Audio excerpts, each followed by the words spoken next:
कृपया वीडियो में नए हैं तो वीडियो को लाइक एंड सब्सक्राइब करें।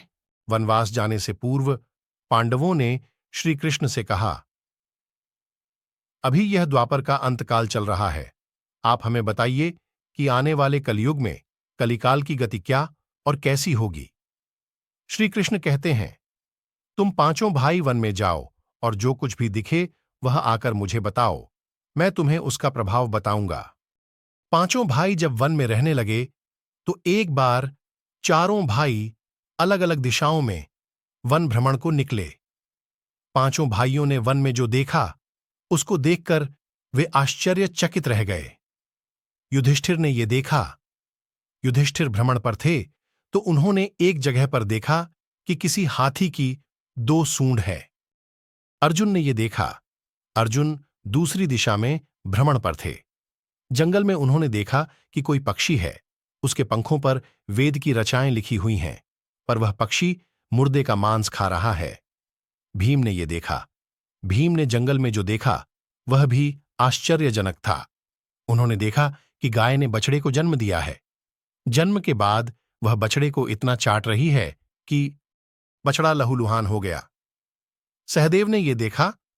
सहदेव जब भ्रमण पर थे तो उन्होंने चौथा आश्चर्य देखा कि 6-7 कुएं हैं और आसपास के कुओं में पानी है, किंतु बीच का कुआं खाली है।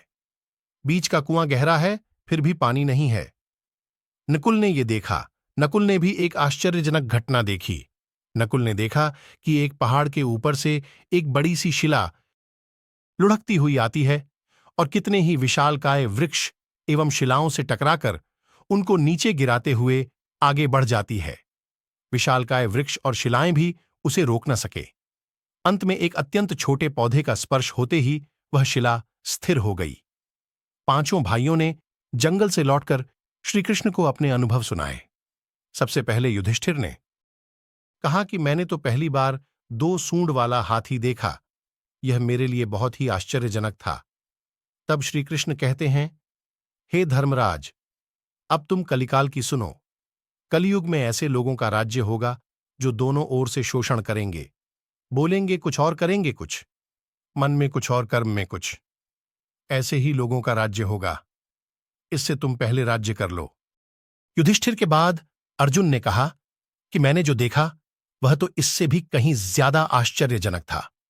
मैंने देखा कि एक पक्षी के पंखों पर वेद की रचाएं लिखी हुई हैं और वह पक्षी मुर्दे का मांस खा रहा है।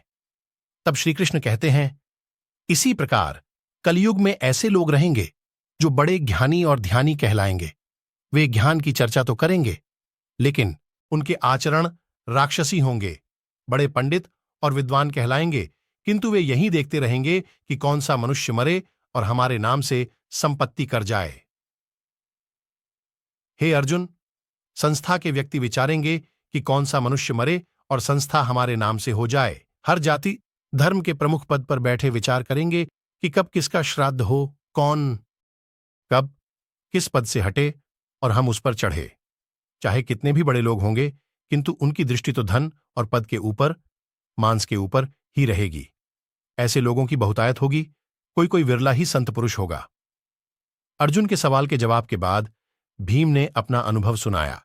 भीम ने कहा कि मैंने देखा कि गाय अपने बछड़े को इतना चाटती है कि बछड़ा लहूलुहान हो जाता है।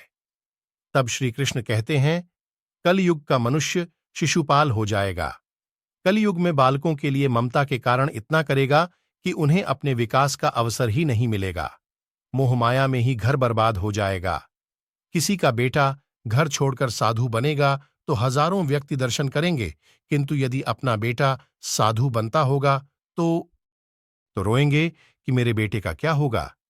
इतनी सारी ममता होगी कि उसे मोहमाया और परिवार में ही बांधकर रखेंगे और उसका जीवन वहीं खत्म हो जाएगा। अंत में बेचारा अनाथ होकर मरेगा। वास्तव में लड़के तुम्हारे नहीं हैं, वे तो बहुओं की अमानत हैं। लड़कियां जमाइयों की अमानत हैं और तुम्हारा यह शरीर मृत्यु की अमानत है। तुम्हारी आत्मा परमात्मा की अमानत है। तुम अपने शाश्वत संबंध को जान लो बस। भीम के बाद सहदेव ने पूछा, हे श्री कृष्ण, मैंने जो देखा उसका क्या मतलब है। मैंने यह देखा कि 5-7 भरे कुओं के बीच का कुआं एकदम खाली है, जबकि ऐसा कैसे संभव हो सकता है? तब श्री कृष्ण कहते हैं, कलयुग में धनाढ्य लोग लड़के लड़की के विवाह में, मकान के उत्सव में, छोटे बड़े उत्सवों में तो लाखों रुपए खर्च कर देंगे, परंतु पड़ोस में ही यदि कोई भूखा प्यासा होगा तो यह नहीं देखेंगे कि उसका पेट भरा है या नहीं। उनका अपना ही सगा भूख से मर जाएगा और वे देखते रहेंगे। दूसरी ओर मौज, मदिरा, मांस भक्षण, सुंदरता और व्यसन में पैसे उड़ा देंगे, किंतु किसी के दो आंसू पोंछने में उनकी रुचि न होगी। कहने का तात्पर्य यह कि कलयुग में अन्न के भंडार होंगे, लेकिन लोग भूख से मरेंगे। सामने महलों, बंगलों में ऐशो आराम चल रहे होंगे, लेकिन पास की झोपड़ी में आदमी भूख से मर जाएगा। एक ही जगह पर असमानता अपने चरम पर होगी। सहदेव के बाद नकुल ने श्रीकृष्ण को बताया कि मैंने भी एक आश्चर्य देखा। वह यह कि एक बड़ी सी चट्टान पहाड़ पर से लुढ़की, वृक्षों के तने और चट्टानें उसे रोक न पाए, किंतु एक छोटे से पौधे से टकराते ही वह चट्टान रुक गई। तब श्रीकृष्ण ने कहा, कलयुग में मानव का मन नीचे गिरेगा, उसका जीवन पतित होगा। ये पतित जीवन धन की शिलाओं से नहीं रुकेगा, न ही सत्ता के वृक्षों से रुकेगा, किंतु हरि नाम के एक छोटे से पौधे से, हरि कीर्तन के एक छोटे से पौधे से मनुष्य जीवन का पतन होना रुक जाएगा। महाभारत की ऐसी कई रोचक कहानियां हैं जो हम आपको बताते रहेंगे। हमसे जुड़े रहने के लिए हमारे चैनल को सब्सक्राइब कीजिए। आपका बहुत बहुत धन्यवाद।